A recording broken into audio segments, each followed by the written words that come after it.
SABC Chief Operations Officer Hlaudi is taking new measures to transform state-owned media in South Africa. While some, including the ANC, have praised Motsoeneng for his decisive approach, others, like the DA, have criticized the move. No surprises there.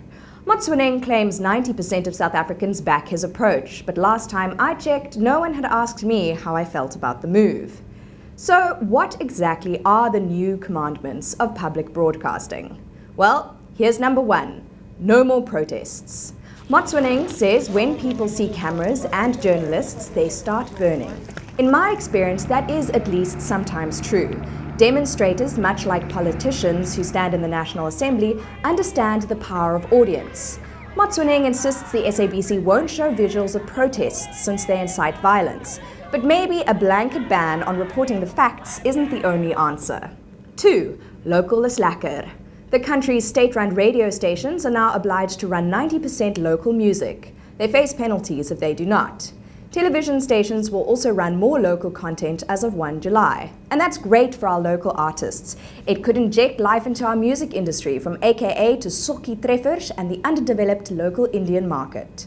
3. Blank page. Newspaper front pages are also out. Reading headlines or discussing front page news in publications from around the country has been forbidden. As Network 24 reports, spokesperson Kaiser Khanyago says the SABC will no longer be offering free publicity for the newspapers. 4. In the can. As a consequence of the ban on newspapers, a long-standing show on SAFM was canned without notice. Spokesperson Khanyago says there was no ulterior motive, and radio stations change programming all the time. Fair enough.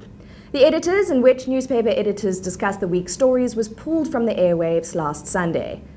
5. Uniforms. Hello, North Korea. Motsoeneng is contemplating uniforms for SABC employees so they can understand unity, which reads like something straight out of Orwell's 1984. He says the SABC is an independent organization, but no one is independent within the organization. Motsoeneng and Khanyago are adamant they do not serve political party interests. Instead, they say the decisions are made through consultation with various SABC staff, and the broadcasting service is building a nation. Which makes me think of the saying, the road to hell is paved with good intention.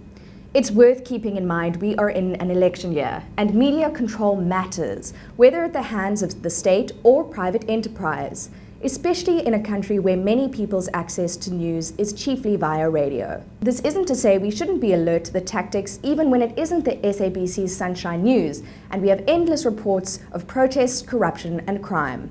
And that's where you as the viewer, reader, and listener have the power to choose the stories you entertain, which media outlets you consult, and what conclusions you reach. I'd like to hear your thoughts on changes at the SABC. Is it time we had some sunshine journalism in South Africa? You can comment on our Facebook page or engage with me on Twitter at ERMBates.